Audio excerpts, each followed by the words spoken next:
ನನಗೆ ಭಗವಂತನ ದರ್ಶನದ ತಳಮಳ ಎಷ್ಟಿತ್ತು ಅಂದರೆ, ದರ್ಶನ ಆಗಿದ್ದಿಲ್ಲ ಅಂದ್ರೆ ನಾನು ಬದುಕಿರ್ಲಿಕ್ಕೆ ಶಕ್ಯ ಇಲ್ಲ.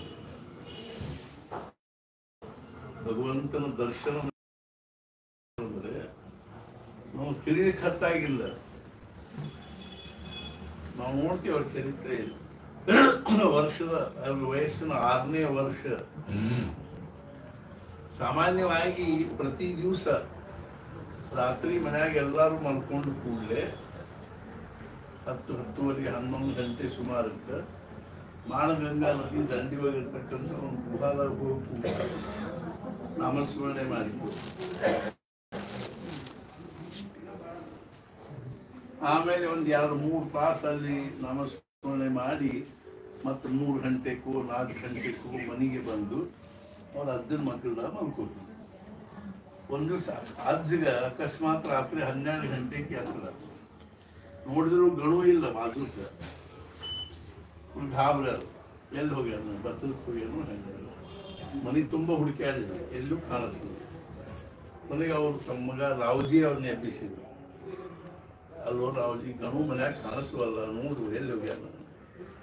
ಅವಾಗ ರಾತ್ರಿ ಅವ್ರು ಕಂದೀಲ್ ತಗೊಂಡು 1-2-3 ಮಂದಿ ಜೊತೆಗೆ ಮಾಡಿಕೊಂಡು ಸಾಧಾರಣ ಅವ್ರು ಎಲ್ಲಿ ಹೋಗೋ ಕೂಡ್ತಿದ್ರು. ಊರಕ್ಕೆ ಸಾಣದಲ್ಲ ಅವಾಗ.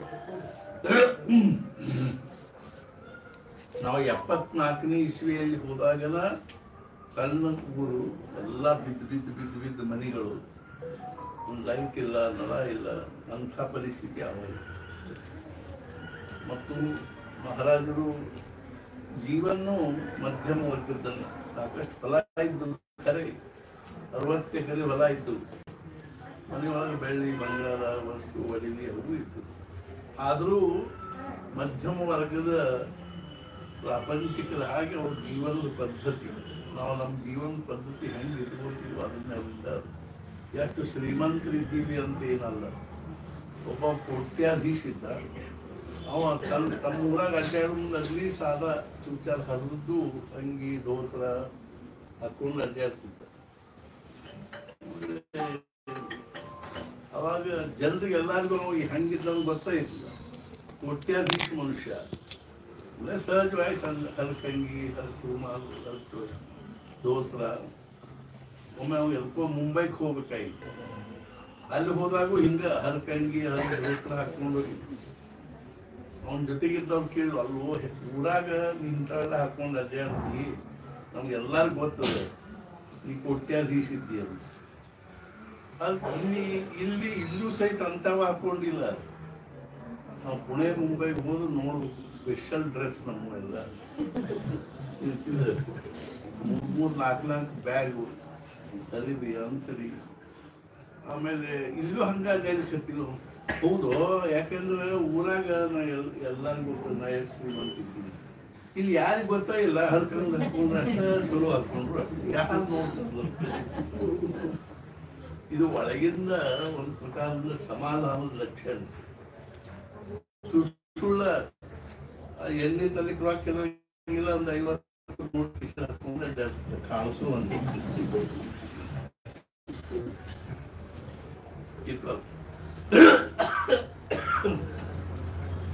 ಮಹಾರಾಜರು ಅಗ್ನಿ ಸಾದಾ ಮನೆಯೊಳಗೆ ಅಗ್ನಿ ಸಾದಾ ವೇಷಭೂಷಣ.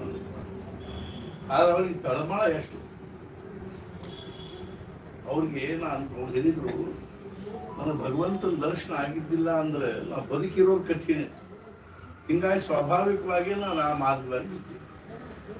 ಮತ್ತು ಭಗವಂತನ ಅನುಗ್ರಹದಿಂದ ನನಗೆ ಭಗವಂತನ ದರ್ಶನ ಆಯ್ತು, ಸಮಾಧಾನ ಆಯ್ತು. ಸದ್ಗುರುಗಳಿಗೆ ಶರಣ ಹೋದೆ, ಸಮಾಧಾನ ಆಯ್ತು. ಈಗ ನಾನು ಶೇಷಾಯುಷ್ಯ ಎಲ್ಲ ಏನದ, ಅವರು ಯಾವ ರೀತಿಯಾಗಿ ಮುಂದಿನ ಕಾರ್ಯದಲ್ಲಿ ನನಗೆ ಮಾರ್ಗದರ್ಶನ ಮಾಡಿದಾರು, ಆ ರೀತಿಯಾಗಿ ನಾನು ಮುಂದಿನ ಕಾರ್ಯ ಮಾಡಿಕೊಂಡು ಹೋಗ್ತಾ ಇದ್ದೆ. ಸುಖಾಮಣಿಗಳ ಮಹಾರಾಜನಿಗೆ ಹೇಳಿ ಅವ್ರು ತಲೆ ಮೇಲೆ ಕೈ ಕೇಳಿದ್ರು, ಅಶೋಕ ವೃಕ್ಷದ ಕೆಳಗೆ ಪದ್ಮಾಸನ ಹಾಕೊಂಡು ಕೂಡ್ಲಿಕ್ಕೆ ಹೇಳಿ ಅವನಿಗೆ ಸ್ನಾನ ಮಾಡಿ ಪದ್ಮಾಸನ ಹಾಕೊಂಡು ಕೂತಾಗ ಅವ್ರ ತಲೆ ಮೇಲೆ ಕೈ ಕೇಳಿ, ನಾನು ಇವತ್ತು ನನಗೆ ಬ್ರಹ್ಮಜ್ಞಾನ ಕೊಡ್ತೀನಿ. ಹಿಂದ ವಸಿಷ್ಠರು ಶ್ರೀರಾಮನಿಗೆ ಏನು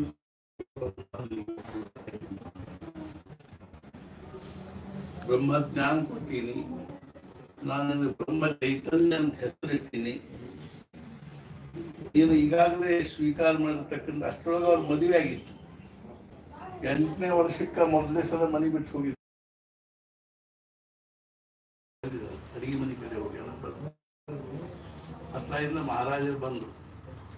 ಅರ್ಥಾತ್ ಏನು ಅಂದ್ರೆ ಅವ್ರು ಕಬ್ಬು ಹಾಕೊಂಡಾರ, ಕೈಯಾಗ ಜಪಮಾಲಿದ, ಅವ್ರ ಕೈ ಕುಬಿಡ್ಯದ, ಹಣಿ ಮ್ಯಾಲ ಕೇಸರಿ ಗಂಧದ, ಕೊರಳಲ್ಲಿ ತುಳಸಿ ಮಾಲಿದ, ಅತ್ಲಾಗಿಂದ ಲಂಗೋಟಿ ಮೇಲೆ ಅತ್ಲಾಗಿಂದ ಬರೋ ಮುಂದೆ ವೈದಿಕ ಆಶಯ ಇಟ್ಕೊಂಡು ನಿಂತಿದ್ರು.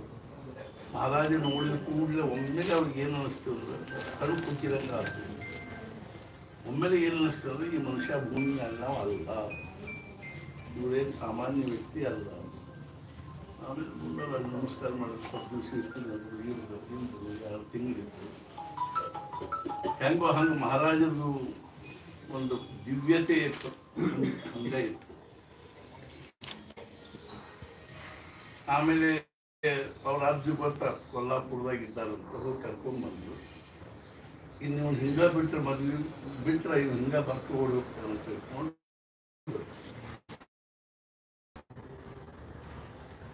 ಅದು ನಮ್ಗೆ ಇಲ್ಲೇ ಇಲ್ಲ.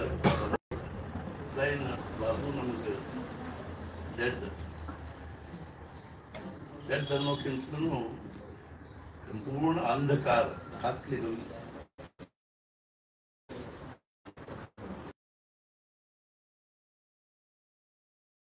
ಯಾವ್ದು ಅಲ್ಲೋ ಅದು ಹೌದು, ಯಾವ್ದು ಹೌದು ಅದು ಅಲ್ಲದೊಳಗೆ ಬುದ್ಧಿ ಇರ್ತೈತಿ. ಯಾವ್ದು ಹೌದು ಅದಲ್ಲ, ಯಾವುದನ್ನ ನಾವು ಹೌದು ಹೌದು ಅಂತ ತಿಳ್ಕೊಂಡು ಬೆಂಚು ಮಾಡಿಕೊಡ್ತೀವಿ, ಅದಲ್ಲ ವಾಸ್ತವಿಕವಾಗಿ. ಯಾವ್ದು ಅಲ್ಲ ಅಂತ ನಮಗೆ ಮನುಷ್ಯನಾಗ ಅಲ್ಲ ಅಂತ ಅನಿಸ್ತದೆ, ಅದು ಹೌದು. ಆಮೇಲೆ ಮದುವೆ ಮಾಡಿದ್ರು, ಆದರೂ ಸಹಿತ ಅದರಿಂದ ಅವರಿಗೆ ಮನಸ್ಸಿನಲ್ಲಿ ಏನೂ ವ್ಯತ್ಯಾಸ ಆಗಲಿಲ್ಲ. ಮತ್ತೆ ಹೋದ್ರು ಉತ್ತರ ಭಾರತೆಲ್ಲ ಸಂಚಾರ ಮಾಡಿ ಕೊನೆ ತುಕಾಮಾಯಿಗಳಿಗೆ ಶರಣ ಹೋಗ್ತಾರೆ. ಆಮೇಲೆ ಅವಾಗ ತುಕಾಮಾಯಿಗೆ ಹೇಳಿ, ನೀನು ಈಗಾಗಲೇ ಸ್ವೀಕಾರ ಮಾಡ್ತಕ್ಕಂಥ ಗೃಹಸ್ಥಾಶ್ರಮದಲ್ಲಿದ್ದು ನಿನ್ನ ಕಡೆಗೆ ಬರ್ತಕ್ಕಂಥ ಮಧ್ಯಮ ಜನರಿಗೆ ಅವರಿಗೆ ಹೆಂಗ ಸಮಾಧಾನ, ಕೇವಲ ಭಗವಂತನ ನಾಮಸ್ಮರಣೆಯಿಂದ ಹೆಂಗೆ ಸಮಾಧಾನ ಸಿಗ್ತದೆ ಅನ್ನೋದು ಕನಸು. ಆ ನಾಮಸ್ಮರಣೆಗೆ ಶರಣೋಪಾಸನೆ ಜೋಡಿಸೋದು, ಅದ್ರ ಜೊತೆಗೆ ರಾಮಕರ್ತ ಅನ್ನೋ ಭಾವ ಬೇಕು ಪ್ರಪಂಚದಲ್ಲಿ ನಡೀತಕ್ಕಂಥ ಪ್ರತಿಯೊಂದು ವ್ಯವಹಾರಗಳಲ್ಲಿ. ಆಮೇಲೆ ಸಮಾಜದಲ್ಲಿ ಎಲ್ಲ ದೀನ ದಲಿತರನ್ನ ಪ್ರೇಮ ಮಾಡುವುದು, ಅನ್ನದಾನ ಮಾಡುವುದು, ಉಪಾಸನ ಮಾಡುವ, ಅನ್ನದಾನ ಮಾಡುವುದು, ಗೋ ಸಂರಕ್ಷಣೆ ಮಾಡುವುದು, ಬಹಳಷ್ಟು ಜನರನ್ನು ಪ್ರೇಮ ಮಾಡು, ಜನರನ್ನು ಹಚ್ಚಿಗೋ ಪ್ರೇಮ ಮಾಡು. ಅಲ್ಲಿ ಭಕ್ತಿ ಪ್ರೇಮ ನಿರ್ಮಾಣ ಆಗುವಂತೆ ಮಾಡು ಅಂತೆಲ್ಲ ಹೇಳ್ಬೇಕು. ಪ್ರಕಾಶ್ ಮಹಾರಾಜರು ಗೋಂದಾವಲಿಗೆ ಬಂದರು, ಕಾಶಿ ಲೈಂಗಿಕ ಅವರೆಲ್ಲ ಸಂಚಾರ ಮಾಡ್ಕೊತಾರೆ ಗೋಂದಾವಲಿಗೆ. ಆಮೇಲೆ ಅವ್ರು ತಮ್ಮ ಹೆಂಡತಿನೂ ಕರ್ಕೊಂಡ್ಬಂದರು, ಜಟಾಪಟ ಬೆಳೆದಿದ್ರು, ಅವನ್ನೂ ಸರಿಸಿದ್ರು. ಆ ಸಂದರ್ಭದಲ್ಲೂ ದೊಡ್ಡ ಪ್ರಮಾಣದಲ್ಲಿ ಅನುದಾನ ಮಾಡಿದರು. ನಮಗೆ ಅನಿಸ್ತದೆ ಏನು ಅಂದರೆ, ಜ್ಞಾನೇಶ್ವರರು, ಸಮರ್ಥ ರಾಮದಾಸ್ ಸ್ವಾಮಿಗಳು, ತುಕಾರಾಮರು, ರಾಮದೇವರು, ಏಕನಾಥ್ ಮಹಾರಾಜರು, ಬ್ರಹ್ಮಾನಂದ ಮಹಾರಾಜರು, ಇವರೆಲ್ಲ ಹೆಂಗೆ ಇದ್ದಿರು ಕೂಡು. ಅವ್ರ ಡೈಮೆನ್ಷನ್ ಏನು, ಜೀವನ ಅವ್ರ ದೃಷ್ಟಿ, ಅವ್ರ ಲೆವೆಲ್ ಏನು, ಅವ್ರ ಭೂಮಿಕಾ ಏನು ಅನ್ನೋದನ್ನು ವಿಚಾರ ಮಾಡಿದರೆ ನಾವು ಎಷ್ಟರ ಕೆಳಮಟ್ಟದಾಗಿದ್ದೀವಿ.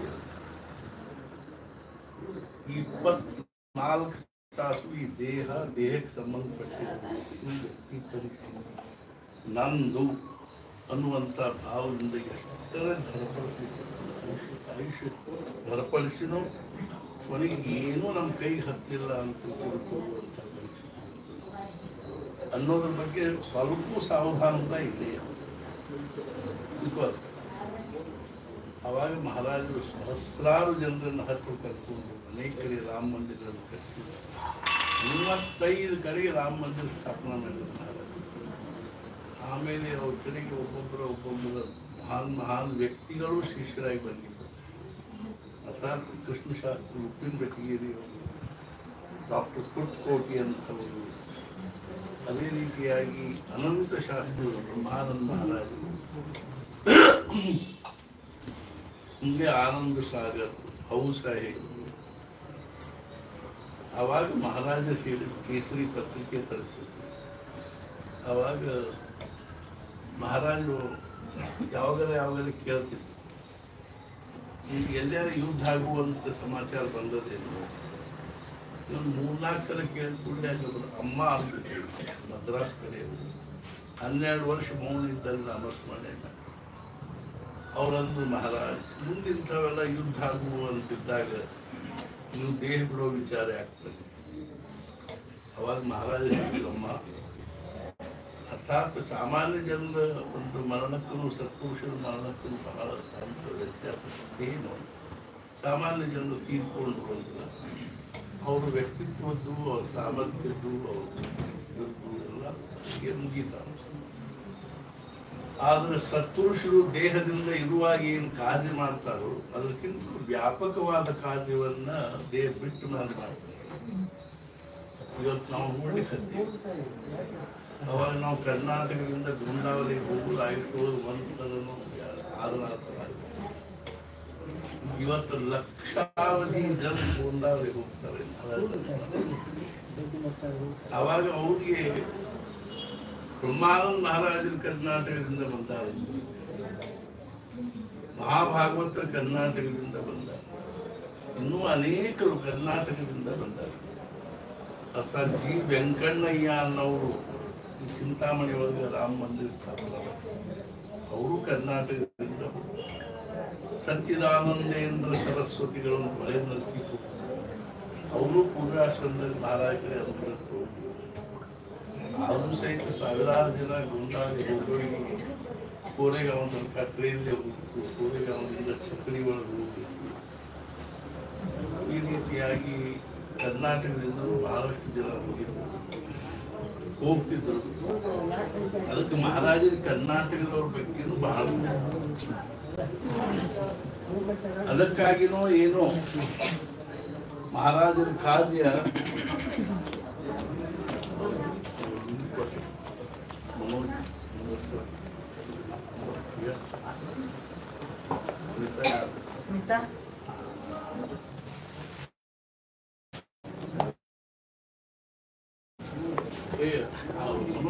ಉತ್ತರ ಕೊಡೋದು ಬಟ್ಟಿರಲ್ಲ.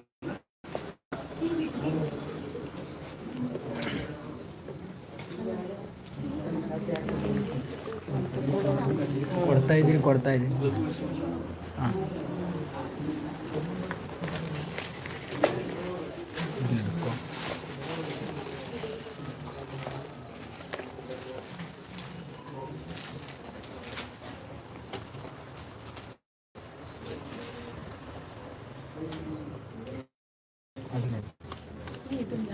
ಪರಮಪ್ರಾಪ್ತಿ ಬಿಟ್ಟು ನಿಮ್ಮ ಬಾಕ್ಸ್ ತಂದಿಟ್ರಲ್ಲ, ಯಾರು ಇಟ್ರಿ ಒಳಗಡೆ? ಬುಕ್ ಎಂದು ಕೊಡಬೇಕು ಅಂತ ಇಟ್ಕೊಂಡು ಪರಮಪ್ರಾಪ್ತಿ ಬಿಟ್ಟು ಅಭಯನ. ಎಲ್ಲರಲ್ಲೂ ಬ್ರಹ್ಮಾನಂದ ಮಹಾರಾಜರ ಒಂದು ವ್ಯಕ್ತಿತ್ವ ಬಹಳ ಜೀವನದಲ್ಲಿ ಯಾವ ಒಂದು ಮಾರ್ಪಾಡಾದ್ರು ಅದು ಸಮಾಜದೊಳಗಿನ ಒಂದು ಪ್ರತಿಷ್ಠಿತ ಅವಸ್ಥಾನದಿಂದ ಸಂಪೂರ್ಣ ಶೂನ್ಯಾವಸ್ಥೆಗೆ ಬಂದು ಮತ್ತೊಂದು ಕಡೆಯಿಂದ ಅವರು ಸಮಾಜದೊಳಗೆ ಪರಮೋಚ್ಚ ಅವಸ್ಥೆಯನ್ನು, ಒಂದು ಕಡೆಗೆ ನಾವು ಶೂನ್ಯ ಆಗದ ಹೊರತು ಅನಂತರ ಕಡೆಗೆ ಹೋಗಲಿಕ್ಕೆ first you should be hero. ಆಮೇಲೆ ನೀವೇನಾದ್ರು ಬರ್ತಾರೆ ಇನ್ಫಿನಿಟಿ ಆಗಿ. ನಾವು ಹೀರೋ ಆಗೋವರೆಗೂ ಇನ್ಫಿನಿಟಿ ಕಡೆಗೆ ನಮ್ಗೆ ಹೋಗ್ಲಿಕ್ಕೆ ಬಂದ್ಬಿಟ್ಟು ನಾವು ಕೊನೆಯವರೆಗೂ ಒಂದು ಫ್ರೇಮ್ಡ್ ಆಗಿರ್ತೀವಿ. ನಮ್ಮ ವ್ಯಕ್ತಿತ್ವ ಅಂದ್ರೆ ಇಷ್ಟ, ಇದನ್ನ ಹೆಂಗ್ ಬೇಕಂದ್ರೆ ಅಲಂಕಾರ ಮಾಡ್ಕೊಳ್ಳೋದು, ಇದಕ್ಕೆ ಹೆಂಗ್ ಬೇಕಂತ ಡ್ರೆಸ್ ಕಟ್ಕೊಂಡು ಇದನ್ನ 24 ತಾಸು ಹಾಕೊಂಡಿರ್ತೀವಿ. ಇದರಿಂದ ವಿಚಾರ ಏನೋ ನಮ್ದು ವಿದ್ಯೆ, ಕಲೆ, ಬುದ್ಧಿತೆ ಕಲಿತು ಅಷ್ಟರೊಳಗೆ ನಮ್ದು ಆಯುಷ್ಯ ಎಲ್ಲ ಕಲಿತು ಆದ್ರೆ ಇವತ್ತು ಅವರು ಇಡೀ ವಿಶ್ವ ಕುಟುಂಬಿ ಅವರು. ಇವತ್ತು ಮಹಾರಾಜರ ಶಿಷ್ಯರು ವಿದೇಶದಲ್ಲಿ ಎಷ್ಟು ಜನ ಇದ್ದಾರೆ ಅಂದರೆ ನಿಮ್ಗೆ ಆಶ್ಚರ್ಯ ಆಗ್ತದೆ. ಎಲ್ಲ ರಾಷ್ಟ್ರಗಳಲ್ಲಿ ಮಹಾರಾಜರು. ಆದರೆ ಮಹಾರಾಜರಂದ್ರೆ 2ನೇ ಚೆನ್ನಾಗಿ ಕಲ್ತಿದ್ರು, 2 ತಿಂಗಳ ಸಾಲಿ. ಇದಕ್ಕೂ ಏನೂ ಸಂಬಂಧ ಇಲ್ಲ. ಈ ಲೌಕಿಕ ಶಿಕ್ಷಣಕ್ಕೂ ಅಧ್ಯಾತ್ಮಕ್ಕೂ ಯಾವ ಸಂಬಂಧವೂ ಇಲ್ಲ. ಅದರಲ್ಲಿ ಮಹಾರಾಜರಿಗೆ ಅತ್ಯಂತ ಅಂತಹೇನು ಅಂದ್ರೆ ಪ್ರಿಯ ಶಿಷ್ಯರು, ಆತ್ಮೀಯರು, ಅವರು ಅಂತರಂಗವೇ ಆಗಿರ್ತಕ್ಕಂಥ ಶಿಷ್ಯರು ಮಹಾನ್. ನಮಗೆ ಮಹಾರಾಜರ ಆದರ್ಶ ಆಗಲಿಕ್ಕೆ ಶಕ್ತಿಯಿಲ್ಲ. ಅವ್ರ ವ್ಯಕ್ತಿತ್ವವನ್ನು ನಾವು ಕಲ್ಪನಾ ಸಹಿತ ನಮ್ಮ ಕಲ್ಪನೆಗಳಿಂದ ಅವ್ರ ವ್ಯಕ್ತಿತ್ವವನ್ನು ನಮ್ಮ ಕಲ್ಪನೆ ಕ್ಷೇತ್ರದಲ್ಲಿ ತರಲಿಕ್ಕಾಗ್ತದೆ. ಅದೆಲ್ಲ ವ್ಯಕ್ತಿತ್ವನೇ. ಆದರೆ ನಾವು ನಮ್ಮ ಕಣ್ಣು ಮುಂದೆ ಬ್ರಹ್ಮಾನಂದ ಮಹಾರಾಜ. ಬ್ರಹ್ಮಾನಂದ ಮಹಾರಾಜರ ವ್ಯಕ್ತಿತ್ವ ಹೆಂಗದು ಮಾರ್ಪಾಡಾಕೋತ ಬಂತು, ವಿಕಾಸ ಆಕೋತ ಬಂತು ಅನ್ನೋದು ನೋಡಿದ್ರು ನಮಗೆ ಬಹಳ ಮೊದಲೇ ಅನಂತಾಗಿ ಹುಟ್ಟಿದವರು ಸಮಾಜದೊಳಗೆ ಅಂತ್ಯ ಅನಿಸ್ಕೊಳ್ಬೇಕು. ಸುಮಾರು 12 ವರ್ಷದ ತನಕ 6ನೇ ವರ್ಷಕ್ಕೆ ಮುಂಚೆ ಖರೆ ವೇದಾಧ್ಯಯನೂ ಇಲ್ಲ, ಇದು ಇಲ್ಲ. ಸಾಧಾರಣ 10 ವರ್ಷದ ತನಕನೂ ಬರೀ ಉಡಾಲಗಿರಿ, ಚಾರ್ದರೆ ಮಾಳಿಗೆ ಮೇಲೆ ಇದನ್ನು ಹೊಡೆದ್ವಿ, ಬೆಳಕಿಂಡಿ ಹೊಡೆದ್ವಿ, ಹಲ್ನಾಳಿಗೆ ಹೊಡೆದ್ವಿ, ಚಾರ್ದರೆ ಹುಡುಗರು ಕೂಡಿಕೊಂಡು ಬರೀ ಹಾನ್ಲೆ. ಸಂಜೆ ಅಷ್ಟೊತ್ತಿಗೆ ಮತ್ತೆ ಅವ್ರ ತಾಯಿ ಅವ್ರ ಕಡೆ ನೋಡ ಕಂಪ್ಲೇಂಟ್, ಮನನ್ ಹಿಂಗೆ ಮಾಡಿದ, ನಿಮ್ಮ ಮನನ್ ಹಂಗೆ ಮಾಡಿದ. ಮಹಾರಾಜರು ಹಿಂಗೆ, ಸಮರ್ಥದ್ದು ಹಿಂಗೆ. ಮಹಾರಾಜರು ಅಷ್ಟ ಉಡಾಡ ಸಣ್ಣವರಿದ್ದಾಗ. ಅವ್ರ ಅಮ್ಮಗಂತೂ ಸಾಕಾಗಿ ಹೋಗ್ತಿತ್ತು. ಗೀತಾ ಗಣು ಏನಾದ್ರೆ ಮಾಡಲಿಪ್ಪ ನಾನು. ರೆವಲ್ಯೂಷನ್ ಇದ್ದು ಇನ್ನರ್ ನಿಜವಾದ ಕ್ರಾಂತಿ ಒಳಗಿನಿಂದ. ನಾವು ಬರೀ ಹೊರಗಿನ ಏನ್ ಮಾಡ್ಲಿಕ್ಕೆ ಹಸಡ ಹಚ್ಕೋತ ಹೊಂಡ, ಹೊರಗಿನ ಪ್ರಪಂಚದ ಬಾಹ್ಯ ಸ್ವರೂಪ ಹಸಡ ಹಚ್ಕೋತ ಹೋಗ್ತೀವಿ. ಇನ್ನೊಂದು ಚೂರು ಜೋಡಿಸೋದು, ಇನ್ನೊಂದು ಚೂರು ಜೋಡಿಸೋದು, ಒಂದು ಕಡೆ ಜೋಡಿಸೋದಾಗ ಇನ್ನೊಂದು 2 ಕಡೆ. ಇದೊಂದ್ಸಲ ಅನಂತ ಕುಮಾರ್ ಅವರು ಭೇಟಿಯಾಗಿದ್ರು ಬೆಳಗ್ಗೆ ಸೂರ್ಯ. ಅವಾಗ ದೇಶಪಾಂಡೆ ಡಾಕ್ಟರ್ ಕ್ಲಾಸ್ಮೇಟ್ ಅವರು ಸಹಜ ಅಲ್ಲಿ ಭೇಟಿಯಾದಾಗ ನಮ್ಮದು ಪರಿಚಯ. ಅವ್ರು ಹೇಳಿದ್ರು, ನಾನು ಕೇಳಿದವರು ಅವ್ರು ಇದು ಇದ್ದವರು ವಿದ್ಯಾರ್ಥಿ ಪರಿಷತ್, ಅಖಿಲ ಭಾರತ ವಿದ್ಯಾರ್ಥಿ ಏನ್ ಮಾಡ್ಲಿಕ್ಕೆ ಹತ್ತಿದ್ ನೀವೀಗ ಕೇಳಿ. ಅವಾಗ ಅವ್ರು ನಾವು ಆಸಾಮನ ಪ್ರಶ್ನೆ ತಗೊಂಡು ವಿಚಾರ ಮಾಡ್ಲಿಕ್ಕೆ, ಕಾಶ್ಮೀರದ ಪ್ರಶ್ನೆ ತಗೊಂಡು ವಿಚಾರ. ನಾ ಹೇಳಿದವ್ರಿಗೆ ನೀವು ಕೊಳದ ಕೌದಿಗೆ ಹತ್ರ ಹಚ್ಚೋ ಕೆಲಸ ಮಾಡಿದ್ರು. ಅದು ಹೆಂಗ್ರಿ ಏನು, ಅದು ಕೌದಿ ಪೂರಾ ಕೊಳತ್ ಹೋಗ್ಯದ, ದೇಶ ಎಲ್ಲ ಕೊಳತ್ ಹೋಗ್ಯದ. ಅದಕ್ಕೆ ಒಂಚೂರು ಹತ್ರ ಆಯ್ತು ಇಲ್ಲ. ಮತ್ತೆ ಏನ್ ಮಾಡ್ಬೇಕು? ವ್ಯಕ್ತಿಗಳನ್ನು ನಿರ್ಮಾಣ ಮಾಡಿ ಸಮಾಜದಲ್ಲಿ ಒಂದು ವ್ಯಕ್ತಿ ಸುಧಾರಿಸ್ತು ಅಂದ್ರೆ ಸಮಾಜ ಇರುವಂತ ಅಂಶ ಸುಧಾರಿಸ್ತು. ವ್ಯಕ್ತಿ ನಿರ್ಮಾಣ ಮಾಡಿ ಹೆಂಗೆ ನಿರ್ಮಾಣ ಮಾಡಿ ಅವತ್ತು ನಾವು ಕಲಿಸ್ತೀವಿ ನಿರ್ಮಾಣ ಮಾಡಬೇಕು. ಆಮೇಲೆ ಬೆಟ್ಟ ಮಾತಾಡ್ತಿದ್ವಿ. ಒಮ್ಮೆ ದೇಶಪಾಂಡೆ ಡಾಕ್ಟರ್ ದವಾಖಾನೆ ಉದ್ಘಾಟನೆ ಬಂದರು. ನಾನು ದೇಶಪಾಂಡೆ ಡಾಕ್ಟರು ಮತ್ತು ಅವರು ಮುಂದೆ ಅವರು ಭಾಷಣ ಮಾಡಿದ್ರು. ನಮ್ಮ ವ್ಯಾಸ ನಮ್ಮ ವ್ಯಾಸ MBBS ಆದ್ಮೇಲೆ ಹುಬ್ಬಳ್ಳಿಯಲ್ಲೋ ಧಾರವಾಡದಲ್ಲೋ ಬೆಂಗಳೂರಲ್ಲೋ ದವಾಖಾನೆ ಒಂದು ಬೇಕಾದ ಮಾಡಬಹುದಾಗಿತ್ತು. ಆದ್ರೆ ಅವಾಗ ವ್ಯಾಸ ಏನಂದ ಅಂದರೆ, ಅರ್ಥಾತ್ ನಮೇ ರೋಚತೆ ಬೆಂಗಳೂರು, ನಮೇ ರೋಚತೆ ಹುಬ್ಬಳ್ಳಿ, ನಮೇ ರೋಚತೆ ಧಾರವಾಡ ಅಂತ ಹೆಬ್ಬಳ್ಳಿ ದವಾಖಾನೆ ಮೇಲೆ ನಮ್ಗೆ ನೋಡಿಗೆ ಅಭಿಮಾನ ಅನಿಸ್ತು. ಆಮೇಲೆ ನಮಗೆ ಆಶೀರ್ವಚನ ಹೇಳಿ ನಾವು ಹೇಳಿದ್ವಿ. ನಮ್ಮ ಇವರು ಭಾಳ ಒಂದು ತ್ಯಾಗಮಯ ವಿಚಾರ. ಆದರೆ ಇವ್ರಿಗೆ ಇವತ್ತಿನ ತನಕನೂ ನಮೇ ರೋಚತೆ ರಾಜಕಾರಣ ಅಂತ ಅನ್ಸ್ಬಾರ್ದು. ಅವ್ರು ಒಂದರಿಂದ ದೇಶಪಾಂಡಕ್ಕೊಂದು ದಾಸ ಪಡೆದ್ರು ಗೊತ್ತು. ನಮೇ ರೋಚತೆ ರಾಜಕಾರಣ ಅಂತ ತಿಳ್ಕೊಂಡು ಅದೇ ರಾಜಕಾರಣ ಬೆಳೆದಿಲ್ಲ. ಅರ್ಥಾತ್ ಏನು ಅಂದ್ರೆ ಮಹಾರಾಜರು ಅನಂತ ಶಾಸ್ತ್ರಿ ಮುಂಚೆ ಅಂತ್ಯ ಆಯ್ತು. ಆಮೇಲೆ ಅವರು ಬನಶಂಕರಿಗೆ ಹೋಗಿ ಮಂಡಲ ಹಾರಿಕೋಬೇಕಂತ ಮಾಡಿದ್ರು. ಹಂಗ ವ್ಯಕ್ತಿತ್ವ ಏನಾದರೂ ಭವಿಷ್ಯದಲ್ಲಿ ಉಜ್ವಲ ಆಗುವಂತದ್ದಿದ್ರೆ ಆ ವ್ಯಕ್ತಿತ್ವದ ಜವಾಬ್ದಾರಿ, ಆ ವ್ಯಕ್ತಿಯ ಜವಾಬ್ದಾರಿ ಭಗವಂತ ತಗೋತಾರೆ. ಒಂದು ಉದಾಹರಣೆ ಹೇಳಬೇಕು ಅಂದ್ರೆ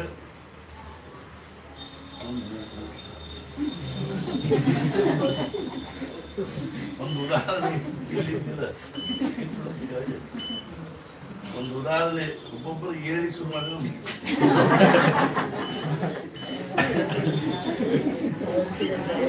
ನಮಗೆ ಮಾಂಸ ಅನ್ಪಾರ್ಲಿಮೆಂಟರಿ ಎಲೆಕ್ಟ್ರಿಕ್ ಹತ್ತೀವಿ ಅಂತ ಗೊತ್ತಾಗ್ತದೆ. ಅಂದ್ರೆ ಹಳ್ಳಿ ಒಳಗೆ ಹಗ್ಗ ಹೊಸಿತಾರೆ ನಾರಿಂದ, ಅದನ್ನ ಹಿಂಗೆ ಕಡಿ ಬುಡಕ್ ಇಟ್ಕೊಂಡಿರ್ತಾರೆ. ಅದನ್ನೊಂದು ಇದು ಇರ್ತಾರೆ ನಾರಿಂದ ಪಾಚಿ ಒಂದು ತಗೋತಾರ, ಜೋಡಿಸ್ತಾರ, ಬಸಿತಿರ್ತಾರೆ, ಹಿಂದೆ ಜಗ್ತಿರ್ತಾರೆ, ಬರ್ತಾನೆ ಬರ್ತಾರೆ ಕಡಿ ಬುಡಕಿಂದ ಜಗ್ಕೊಂಡು ಕಟ್ಟಿ ಮೇಲೆ ಕೂತಿರ್ತಾರೆ. ಮುಗಿಸೋ ಸಾಕಿನ ಎಷ್ಟೊತ್ತು ಹಗ್ಗ ಹೊಸೈತಿ ಅಂತ ಗುಡಿ ಬಟ್ ಅದನ್ನ ಮಡಿಸ್ಕೊಂಡು ಹಿಂಗೆ ಹಂಗೆ ನಮ್ದು ಪಟ್ಟಣ ತಿರುಗಿಬಿಟ್ಟು ಬ್ಯಾಡ ಅಂದ್ಬಿಡಿ ಪಟ್ಟಣ ತಿರುಗಿಬಿಟ್ಟು ಮಣ್ಣದಾಗ ಹಾರಿಕೊಳ್ಳಿ. ಆದ್ರೂ ಭಗವಂತ ಕಾಳಜಿ ಇತ್ತು. ಈ ವ್ಯಕ್ತಿತ್ವ ಏನಾದರೂ ಇದ್ರದ್ದು ಸಮಾಜದಲ್ಲಿ ಏನಾದರೂ ಹಿತ ಅದ ವಿಚಾರ ಅಂತ ಅನಿಸ್ತಿತ್ತು, ಭಗವಂತನ ಕಾಯಬೇಕು. ಒಂದ್ ದಿವಸ ಕಾಶಿ ಒಳಗ ಒಂದ್ ಕಡೆ ಒಂದು ದೊಡ್ಡ ಜಾತ್ರೆ, ಕಾಶಿ ಜನರು ಹೊಂಟಿದ್ರು ಜಾತ್ರೆಗೆ. ಬ್ರಿಡ್ಜ್ ಮೇಲಿಂದ ಹೊಂಟಿದ್ರು, ಹಂಗಾಲಿ ಅದು ಬ್ರಿಡ್ಜ್ ಸಾಲದಿಲ್ಲ, ರಶ್ ಭಾಳ ಇತ್ತು. ಒಬ್ಬ ಹೆಣ್ಮಗಳು ಒಂದು ಕೂಸಿನ ಕರ್ಕೊಂಡು ಹೊಂಟಿದ್ರು, ಅಂಡ್ರಿಗೊಂಡು ಹೊಂಟಿದ್ರು. ಅದೇನೋ ಧಕ್ಕಿಗೆ ಆ ಕೂಸು ಕೆಳಗೆ ಬೀಳೋದಕ್ಕನ ಆ ಬ್ರಿಡ್ಜಿಗೆ ಹಿಂಗೆ ಇದು ಇರ್ತಾವ ನಡೆ ಕಂಬ, ಆ ಕಂಬದ ನಡಕ್ಕೆ ಒಬ್ಬವ ಒಂದು ತೊಪ್ಪಲ ಪಲ್ಯ, ನಾವಿನ ತುಂಬ ತೊಪ್ಪಲ ಪಲ್ಯ ಇಟ್ಕೊಂಡು ಹುಡುಗಿನ ಹೊಂಟಿದ್ದ. ಆ ಕೂಸು ಬರೋಬ್ಬರಿ ಕೆಳಗೆ ಬೀಳೋದಕ್ಕೆ ಆ ತೊಪ್ಪಲ ಪಲ್ಯ ಡೋಣೆಯಲ್ಲಿ ಬರೋದು, ನಾವು ಬರೋದಕ್ಕೆ ಆ ತೊಪ್ಪಲ ಪಲ್ಯದಾಗ ಬಿಟ್ಟು ಕೂಸ್ಬೇಕು. ಅವ್ನು ಈಗ ಆಶ್ಚರ್ಯ ಮ್ಯಾಲ ನೋಡು ಸಿಕ್, ನನಗೆ ಗಂಡು ಕೂಸು ಸಿಕ್ತು ಅಂತ ಖುಷಿದೆ ಅಂತ. ಈಗ ಪಾಪ ಹೆಣ್ಮಗಳು ಹಳ್ಳಿಕ್ಕೆ ನನ್ ಕೂಸ್ಬಿತ್ತು ಮಂದಿಯೊಳಗೆ ಗಾತ್ರ ಶುರುವಾದ. ಪೊಲೀಸರು ಬಡ ಬಡ ಕೆಳಗೆ ಹೋದ್ರು. ಹೋಗಿ ನಾವಿನ ಉತ್ತಾಡೋದು, ಆ ಕೂಸು ಈ ಹೆಣ್ಮಗಳಿಗೆ ಕೊಡೋದು. ನಾ ಕೊಡೋದಿಲ್ಲ ಹಾಕಿದಂತ ಹೆಂಗೆ ಮುಂದೆ ಪೊಲೀಸರೆಲ್ಲ ಇದು ಮಾಡಿದ್ರು, ಚೌಕಸಿ ಮಾಡಿದ್ರು. ಮಾಡಿ ಕೂಡ ಆ ಕೂಸಿನ ಕೊಟ್ಟು. ಆ ಕೂಸು ಯಾವುದು ಅಂದ್ರೆ ಲಾಲ್ ಬಹದ್ದೂರ್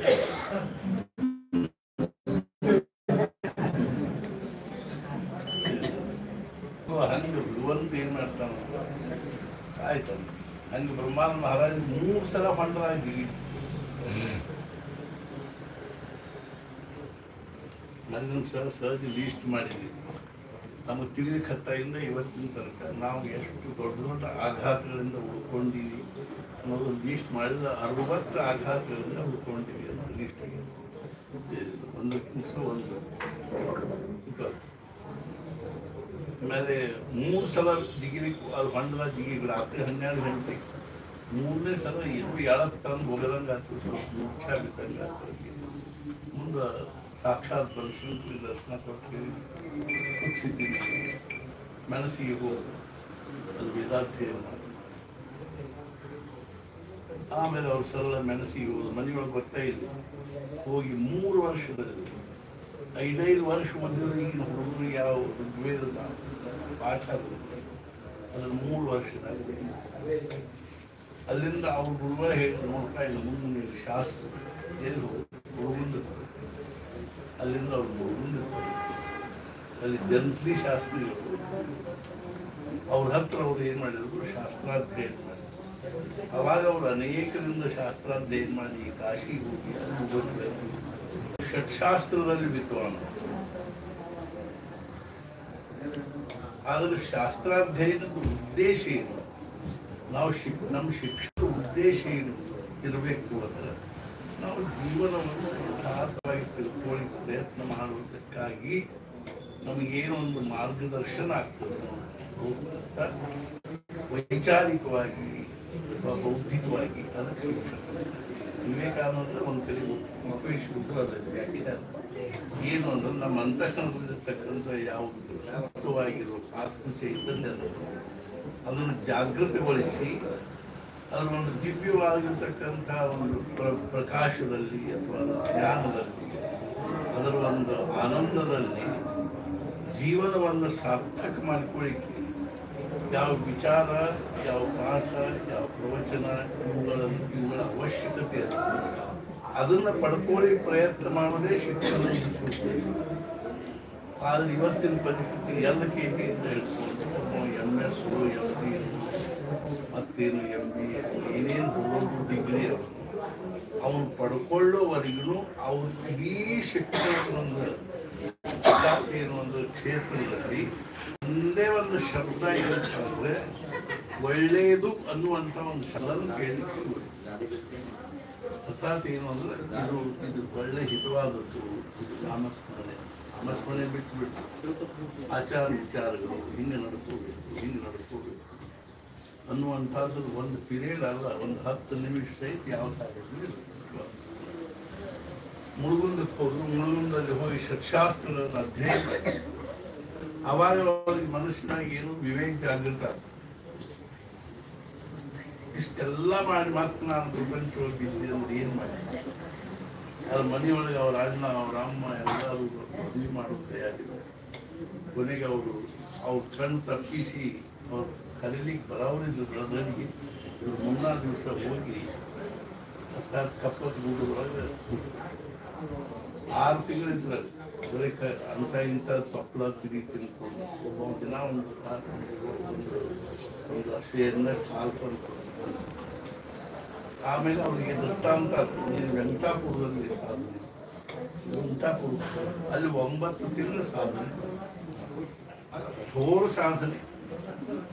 ಕರ್ಕಿ ರಸ ಕುಡಿದು ನಾಮಸ್ಮರಣೆ ಮಾಡಿ ನಾನು ವಿಚಾರ ಮಾಡಿದೆ. ತಿರುಗಿ ಮುಗಿ ನಮ್ಮ ಅಡಿಗೆ ಆಗ ಉಪ್ಪಿರಾಗಿಲ್ಲ, ಸಿಹಿರಾಗಿಲ್ಲ. ನಮಗೆ ಎಷ್ಟು ಅದು ಕಠಿಣ ಆಗ್ತದೆ ಊಟ ಮಾಡೋದು. ಅವ್ರ ಉಪ್ಪಿಲ್ಲ, ಖಾರ ಇಲ್ಲ, ಹುಳಿ ಇಲ್ಲ, ಅಥವಾ ಎಣ್ಣಿಲ್ಲ, ತುಪ್ಪಿಲ್ಲ ಅಂತ ಕರ್ಕಿ ರಸ ಕುಡಿದಿರ್ತಿದ್ರು ಅಂತ ಅನಿಸ್ತದೆ. ನಾ ಈಗ MS ಸಂಗೋಚನೆ ನಾವು ಓದ್ತೀವಿ. ಅವ್ರದಂತೂ ಎಷ್ಟು ಕಠೋರ ಸಾಧನೆ ಅಂದರೆ ಆಶ್ಚರ್ಯ ಆಗ್ತದೆ. ಮೊನ್ನೆ ಒಂದು ಗ್ಲೋಬಲ್ ಪಾಠದಲ್ಲಿ ಒಂದು ಅಧ್ಯಾಯದಲ್ಲಿ 1 ತಿಂಗಳೊಳಗೆ ಬರೀ 3 ಭಿಕ್ಷೆ ಆಯಿತು. ನಮ್ಮ ಮನೆಯೊಳಗೆ ಪೂಜೆ, ಬ್ರಹ್ಮಯಜ್ಞ, ವೈದ್ಯರು ಆಗಂಗಿದ್ರು ಅವ್ರ ಮನೆಯೊಳಗೆ ಭಿಕ್ಷಾ ತಗೋಬೇಕು. ದಕ್ಷಿಣ ಬ್ರಾಹ್ಮಣರೇ ಆಗಬೇಕು. ಮನೆಯೊಳಗೆ ದಿನ ಅವ್ರು ರಾಮದೂರಕ್ಕೆ ಬಂದ್ರೆ ರಾಮದೂರದಿಂದ ಉಪವಾಸ ಹೋದ್ರು ಅಂತ ಮನೆ ಸಿಗಲೇ ಇಲ್ಲ. ಬ್ರಹ್ಮಯಜ್ಞ, ವೈಷ್ಣದೇವ ಅದು ಮನೆ ನಾವು ಶಬ್ದನ ಕೇಳಿದ್ರೆ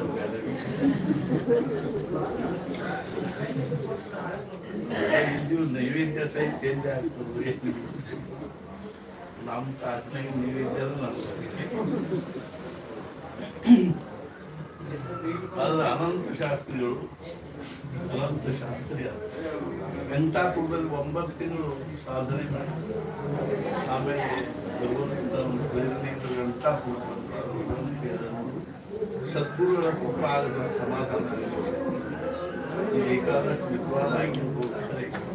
ಇನ್ನು ಸದ್ಗುರುಗಳ ಕೃಪೆ ಸದ್ಗುರುಗಳ ಶೋಧ ಮಾಡಬೇಕು.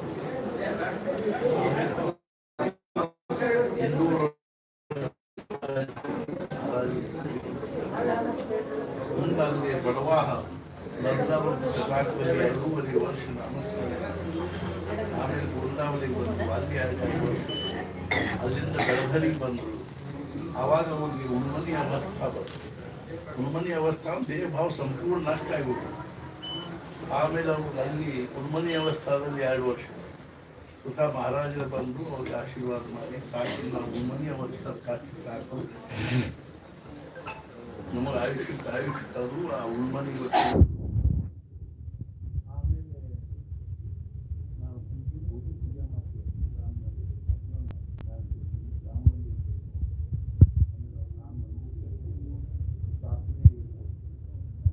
ಅವಾಗ ಅವ್ರಿಗೆ ಅವ್ರ ವಯಸ್ಸಿನ 23ನೇ ವರ್ಷ ಪುಣೆಗೆ ಹೋದಾಗ ಅಖಿಲ ಭಾರತ ವಿದ್ವತ್ ಸಭಾದಲ್ಲಿ ಪುಣೆಯಿಂದ ಬಡೋದಾದಲ್ಲಿ ಬಡೋದಾದ ರಾಜ ಅಖಿಲ ಭಾರತ ವಿದ್ವತ್ ಸಭಾ ಸೇರಿಸಿದಾಗ ಇವರು ಒಂದು ಪಂದ್ಯ ಸುತ್ತಕೊಂಡು ಒಂದು ಪಂದ್ಯ ಹೆಗಲ ಮೇಲೆ ಹಾಕೊಂಡು ಬರೇ ಮೇಲೆ ಹೋದವರು ಬಾಕಿನ ಯಾಕೆ ಆಮೇಲೆ ಪುಣೆಯ ಪಂಡಿತರು ಕರ್ಕೊಂಡು ಹೋಗಿದ್ರು ಒಂದು 60 ತಾಸು ಮಾತಾಡಲಿಕ್ಕೆ ಅವಕಾಶ. 3ನೇ ದಿವಸ ಮಧ್ಯಾಹ್ನ 3 ಗಂಟೆಗೆ ಇವರಿಗೆ ಅವಕಾಶ. ಆವಾಗ 3 ತಾಸು 2 ತಾಸು ಅಸ್ಖಲಿತವಾಗಿ ಸಂಸ್ಕೃತದಲ್ಲಿ ನ್ಯಾಯಶಾಸ್ತ್ರವನ್ನು ಕುರಿತು ಮಾತಾಡಿದರೆ ಸಭಾ ಎಲ್ಲ ದಿಕ್ಕಾಂತ ಇದೆ. ರಾಜ ಅವರಿಗೆ 2 ಕೈಯ ಬಂಗಾರ ಕಡಗ ಹಾಕಿ 2 ಶಾಲು ಹೊತ್ತಿ ಸನ್ಮಾನ ಮಾಡಿದ. ಆವಾಗ ಅವನ್ನೆಲ್ಲ ತೆಗೆದು ಅಲ್ಲೇ ಕೂತಿರು ಎಲ್ಲ ಪಂಡಿತರಿಗೆ ಕೊಟ್ಟು ರಾಜ ನಾವು ಸತ್ರು ಶೋ ಮಾಡಿ ಪಂದ್ಯ ಸುತ್ತಕೊಂಡು ಹೋಗ್ಬೇಕು. What is the supreme value of life? ಜೀವನ ಪರಮೋಚ್ಚ ಮೌಲ್ಯ ಅದರಲ್ಲಿ ನಾವು ಸ್ವಲ್ಪ ವಿಚಾರ ಮಾಡಿ ತಿರುಗಿ ಮುಗಿ 24 ತಾಸು ದುಡ್ಡಿನಿಂದಲೇ ನಾವು ಸುಖಿ, ದುಡ್ಡಿನಿಂದಲೇ ನಮ್ಗೆ ಶಾಂತಿ, ದುಡ್ಡಿನಿಂದಲೇ ಸಮಾಧಾನ. ಹೆಸರು ಹೇಳ್ತೀವಿ ಸೆಲ್ಫ್ ಹಿಪ್ನೋಟೈಸೇಷನ್. ಆ ಅಂಥ ಮುಂದೆ ಬ್ರಹ್ಮಾನಂದ ಮಹಾರಾಜ ಬೆಳೆದಲ್ಲಿ ಒಂದು ಅನೇಕ ಕಡೆಗೆ ನಾವು ಸಪ್ತಾಹ ಮಾಡಿದ್ರು, 3 ಕಡೆಗೆ 13 ಕೋಟಿ ಜಪ ಮಾಡಿಸಲ್ಲ. ಇದು ಮಹಾರಾಜರು ಅವ್ರಿಗೆ ಏನು ಹಾಕಿಕೊಡ್ತಾರೆ ಅದು ತಪ್ಪದೇ ಮಾಡ್ತಾರೆ. ಷಟ್ಶಾಸ್ತ್ರ ವಿದ್ವಾನ್ ನಾನು ನನ್ನ ನಾಲಿಗೆಯನ್ನು ರಾಮನಾಮಕ್ಕೆ ಮಾರಿಕೊಂಡಿದ್ದೇನೆ, ಈ ನಾಲಿಗೆಯಿಂದ ಶಾಸ್ತ್ರ ಚರ್ಚೆ ಮಾಡುವುದಿಲ್ಲ. ಯಾಕೆ ಇಷ್ಟೆಲ್ಲ ಹೇಳಿಕೊಡ್ತೀನಿ ಅಂದ್ರೆ ಭಗವಂತ ಏನಂತ ಅಂದ್ರೆ ಮದ್ಭಕ್ತಾನಾಂ ಯೇ ಭಕ್ತಾಃ ತೇ ಮೇ ಭಕ್ತತಮಾಃ ಇತಿ ಮೇ ಮತಃ. ನನ್ನ ಭಕ್ತರು ಯಾರು ಭಕ್ತರು ಅವ್ರು ನನಗೆ ಮಹಾನ್ ಭಕ್ತರು. ಅದಕ್ಕಾಗಿ ನಾವು ಆಯಿಸಬೇಕು. ಬ್ರಹ್ಮಾನಂದ ಮಹಾರಾಜ ಅವ್ರ ಬಗ್ಗೆ ನಮಗೆ ಬಹಳ ಕಳಕಳಿ. ಅವ್ರ ಮೂಲಕವಾಗಿ ನಮಗೆ ಮಹಾರಾಜ ತುಳಸಿದಾಸರಿಗೆ ರಾಮದೇವ್ರಿಗೆ ಒಂದು ಪತ್ರ ಕೊಡಬೇಕಾಗಿದೆ. ತುಳಸಿದಾಸರು ಮಾರುತಿಯನ್ನು ಆಹ್ವಾನ ಮಾಡಿದ್ರು. ಮಾರುತಿ ಬಂದ ಏನು ಕೆಲಸ ಇಲ್ಲ, ನಾನು ಪತ್ರ ಕೊಡ್ತೀನಿ, ಸೀತಾ ಮಾತಿಗೆ ಅತಿ ಹೇಳು.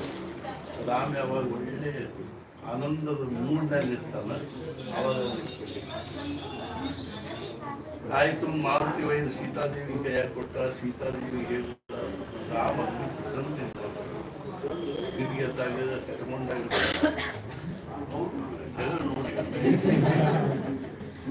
ಒಂದು ನಾಲ್ಕು ದ್ವಾರಕಾಕ್ಕೆ ಬಂದರು.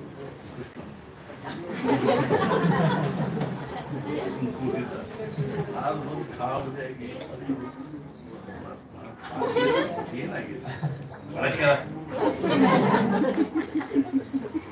ಒಳಗೆ ಹೋಗ್ಬಿಡಿ ರುಕ್ಮಿಣಿ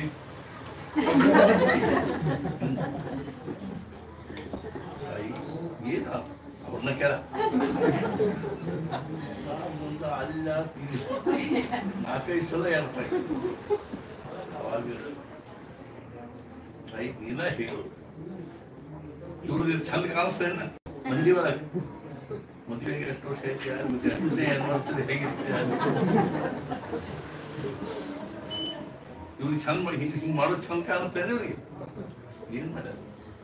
ನನ್ನ ಮದ್ವೆಯಾಗ ನಮ್ಮ ಅಣ್ಣ ರುಕ್ಮಿ ಇದ್ದ, ಅವನ್ ಸೋಲಿಸಿ ಅಥವಾ ಅವ್ನು ಹಿಡ್ಕೊಂಡು ಬಂದು ಹೆಡ್ಮುರ್ಕಿ ಕಟ್ಟಿ ಹಿಡ್ಕೊಂಡು ಬಂದು ಅರ್ಧ ತಲಿ ಅರ್ಧ ಬೀಸಿ ಅರ್ಧ ಗಡ್ಡ ಬೋಳಿಸಿ ಊರು ತುಂಬ ಮೆರವಣಿಗೆ ಮಾಡಿದ್ರು. ದೊಡ್ಡ ಇವ್ರು ಇದು ಏನು ತಿನ್ಬೇಕಿಲ್ಲ ಕೇಳವನ್ನ ದರ್ಬಾರ್ದಾಗ ಕೂತಿತ್ತು. ಸಭಾನಗರದಲ್ಲಿ ರಾಮಕಿ ಪ್ರಸಂಗನಿಂದ ಸೀತಾದೇವಿ ಮಾರುತಿ ತುಳಸಿದಾಸ್ ಅವ ರಾಮ ಬಹಳ ಸಂತೋಷ. ಎಲ್ಲಿದ್ದಾನ ಅವನನ್ನು ಹುಚ್ಚು ತುಳಸಿದಾಸ ಕರಿ ಇಲ್ಲ ಅವನು. ಅವಾಗ ಹೋಗಿ ಹೇಳಿದ್ರು ಹುಚ್ಚು ತುಳಸಿದಾಸನ ಕರಿ ಅಂತ. ಅಲ್ಲೇ ಕುಣದಾಡ್ಲಿಕ್ಕೆ ಹತ್ತಿದ್ರು. ಹುಚ್ಚರೇ ಅಲ್ಲಿ, ಎಡ್ಡರೇ ಅಲ್ಲಿ, ಮೂರ್ಖರೇ ನನ್ನ ತುಳಸಿದಾಸ ಅಂದ ಸಾಕು. ಗುರು ಗುರುಗಳು ಏನಾದ್ರು ಅನ್ಕೊಂಡು 3 ಕಿಪ್ಪಿ ದಾಟಿ ದೊಡ್ಡ ನೀರು ಪಂಡಿತ ಅದು ನನ್ನ ಶಿಷ್ಯ ಅಂದ್ಬಿಟ್ಟಿರ್ತಾರೆ. ಆ ಬ್ರಹ್ಮಾನಂದ ಮಹಾರಾಜರು ಮುಖ್ಯವಾಗಿ ಹೇಳೋದು ಏನು ಅಂದ್ರೆ ಶಾಸ್ತ್ರವನ್ನು ಓದಿರ್ತಕ್ಕಂಥವ್ರು ನಮ್ಮ ಕೇವಲ ಹಿತಕ್ಕಾಗಿ ಬರೇ ಒಂದು ಪುಟ ಬರೆದಿದ್ದಾರೆ. ಏನು ಅಂದ್ರೆ ಮೋಕ್ಷ ಪ್ರಾಪ್ತಿಯ ಕೂಟು ಅದನ್ನು 13,000 ಪ್ರಿಂಟ್ ಮಾಡಿಸಿ ನನ್ನ ಕಳಕಳಿ ಇಲ್ಲದಂದ್ರೆ ಲಕ್ಷಗಟ್ಟಲೆ ಜನರು ಅದನ್ನು ಪ್ರತಿ ದಿವಸ ಒಂದು ಸಲ ಇರ್ಬೋದು. ಅದು ಶಿವಮೊಗ್ಗದಲ್ಲಿ ಹೇಳಿದೆ ಅವರು ಇಷ್ಟ ಮಾಡ್ಲಿಕ್ಕೆ ಎಷ್ಟು ಮಂದಿ ಪ್ರತಿನಿತ್ಯ ತಪ್ಪದೆ ಆಯುಷ್ಯ ಕೊನೆ ಉಸಿರು ಒಂದು ಸಲ ಅದನ್ನು ಓದ್ಬಿಟ್ಟು ಸಾಕು. ನಿಧಾನವಾಗಿ ಅದು ನಮ್ಮ ಮನಸ್ಸಿನ ಮೇಲೆ, ಬುದ್ಧಿ ಮೇಲೆ, ವಿಚಾರಗಳ ಮೇಲೆ ತನ್ನ ಪ್ರಭಾವ ಬೀರಿ ನಾವು ಎಂದೋ ಒಂದು ದಿವಸ ಓದಿರ್ತೀವಿ, ಎಂದೋ ಒಂದು ದಿವಸ ಕೇಳಿರ್ತೀವಿ. ಹೀಗಾಗಿ ಮನನ ಆಗುವುದಿಲ್ಲ. ಆದ್ದರಿಂದ ಈ ಸಂದರ್ಭದಲ್ಲಿ ನಿಜವಾಗಿಯೂ ನಮಗೆ ಇವರು ಹೇಳಿದರು ಅರ್ಥಾತ್ ಎಲ್ಲ ನಮಗೆ ಇದು ಒಂದು ದೊಡ್ಡ ಭಾಗ್ಯ ಸಿಗ್ತದೆ. ಏನಾದ್ರು ಕೋಳಿವಾಡದಲ್ಲಿ ಆ ವೀರ ನಾರಾಯಣ ದೇವಸ್ಥಾನದ ನಮಗೆ ಹೆಂಗೆ ಅದು ಫಂಕ್ಷನ್ ಬಂತು, ತಲೆಯಾಗಿ ಬಂತು ಗೊತ್ತಿಲ್ಲ. ಅದನ್ನು ಮಾಡಬೇಕು ಅಂತ ಬಂತು. ಇದು ಎಲ್ಲರೂ ಎಷ್ಟೊಂದು ಅದರ ಬಗ್ಗೆ ಕಳಕಳಿಯಿಂದ ನಿಷ್ಠೆಯಿಂದ ನಾವು ಹೋದಾಗೆಲ್ಲ ಬರ್ತಿಲ್ಲ. ಅವರು ಸಾಕಷ್ಟು ಅದ್ರ ಬಗ್ಗೆ ಹಣ ಗಿಣ ಎಲ್ಲ ಸಂಗ್ರಹ ಮಾಡ್ತಾ ಇದ್ದಾರೆ.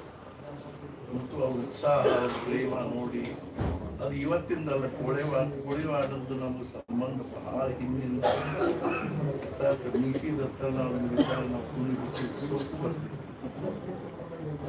ಆಮೇಲೆ ಬಂದಿದ್ದು ಅದು ನನ್ನ ತಲೆಯಾಗ ಭಾಳ ಸಲ ಬಂದಿಕ್ಕೆ ಕೋಳಿವಾಡಕ್ಕೆ ಹೋಗ್ಬಿಟ್ಟು ಈಗ ನಾನೇ ಸಂತೋಷ ಕೇಳಿದೆ. ಒಂದು ಡೇಟ್ ಹೇಳಿಬಿಟ್ಟು 19 ತಾರೀಕು ಇವರು 13 ತಾರೀಕಿಗೆ ಬಂದು ಕೋಳಿವಾಡಕ್ಕೆ ಬರಬೇಕು. ನಂದು ಡೇಟ್ ಫಿಕ್ಸ್ ಆಗಿದೆ, ಬರ್ತೀನಿ. ಏನೋ ಮನುಷ್ಯನ ಬಂದ ಪಟ್ನ ದೇವಸ್ಥಾನ ಆಗಲಿ ಅಲ್ಲಿ ಅವತ್ತನ ನಾವು ಭೂಮಿ ಪೂಜೆ ಮಾಡಿದ್ವಿ. ಹೇಳ್ದಂಗೆ 10 ಲಕ್ಷ ರೂಪಾಯಿ ಆಗಿದ್ದಾಗ ಕೆಲಸ ಶುರುವಾಯಿತು. ಈ ಮುಂದೊಂದು 6 ಕಂಬ ಗುರು ಪಾಲನೆ ಅವನಷ್ಟು ಎಬ್ಬಿಸಿ ಆಮೇಲೆ ಮೊದಲನೇ ಅದೇ ರೀತಿಯ ಬಹಳ ಕೆಲಸ ನಮ್ಮ ಕೈಯಾಗಿಲ್ಲ. ಯಾರಿನ ಪಟ್ಟಿ ಶಶಿ ಕಡೆ ಹೇಳಿ ಸದ್ಯ ಎಷ್ಟೋ ಕೆಲಸಗಳನ್ನು ಮಾಡೋ ದೃಷ್ಟಿಯಿಂದ ಅದನ್ನೆಲ್ಲ ವಾಟ್ಸ್ಆ್ಯಪ್ನಾಗ ಹಾಕ್ತಾರೆ. ಅರ್ಥಾತ್ ಈಗ ಅಲ್ಲಿ ಮಹಾರಾಜರು ಪ್ರತಿ ವರ್ಷ ಏಕಾದಶಿ ದಿವಸ ಮಹಾರಾಜರ ರಥೋತ್ಸವ ಮಾಡಬೇಕು ಅಂತ ಬಹಳ ದಿವಸ ಸಲ ಆಗಿದೆ. ಇನ್ನು ಅಕಸ್ಮಾತ್ ಅದು ನಮ್ಮ ಜ್ಞಾನೇಶ್ವರಿ ಬಂದರೆ ಆಕಿದು ಅವಾಗ ತುಮಕೂರು ಅವರೊಬ್ಬ ಬಡಿಯಾರು ತೇರು ಮಾಡೋದು ನಿನ್ನ ನಾವು ಹೊಂದಿಸ್ಕೊಡ್ತೀವಿ. ಒಂದು 13-15 ಕೋಟಿ ಎತ್ತ ತೇರು ಮಾಡೋದು. ಅವರು 6.5 ಲಕ್ಷ ತೇರು, ನಾನು 5 ಲಕ್ಷ ಕೊಡ್ತೀನಿ. ಅದೇ ರೀತಿ ಮನೆಗೆ ಒಂದು ಪುಷ್ಕರಣಿ ಮಾಡಿ ಭಾಳ ಹುಡುಗರು ಗದ್ದಲ ಹಾಕ್ತಾರೆ.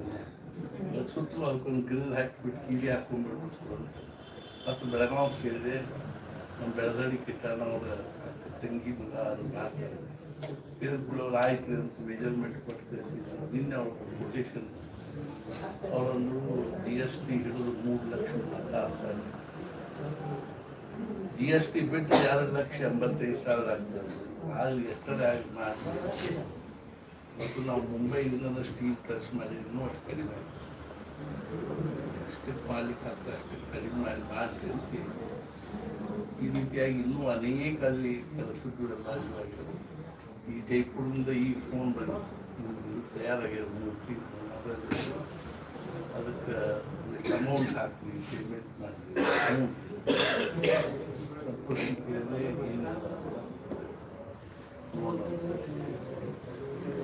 ಇನ್ನೂ ಬಹಳಷ್ಟು ಕೆಲಸ ಆಗ್ಬೋದು.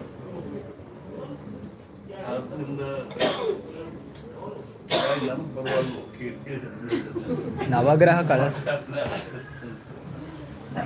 ಅದಕ್ಕೆ ಶಿಖರ ಕಟ್ಟಿಗೆ ಶುರು ಮಾಡೋದು ಅದು ಒಂದು ಎಲ್ಲ ಖರ್ಚಿಂದ ಈಗಾಗಲೇ 4-5 ಕೋಟಿ ರೂಪಾಯಿ ಖರ್ಚಾ ಇದ್ದೀವಿ.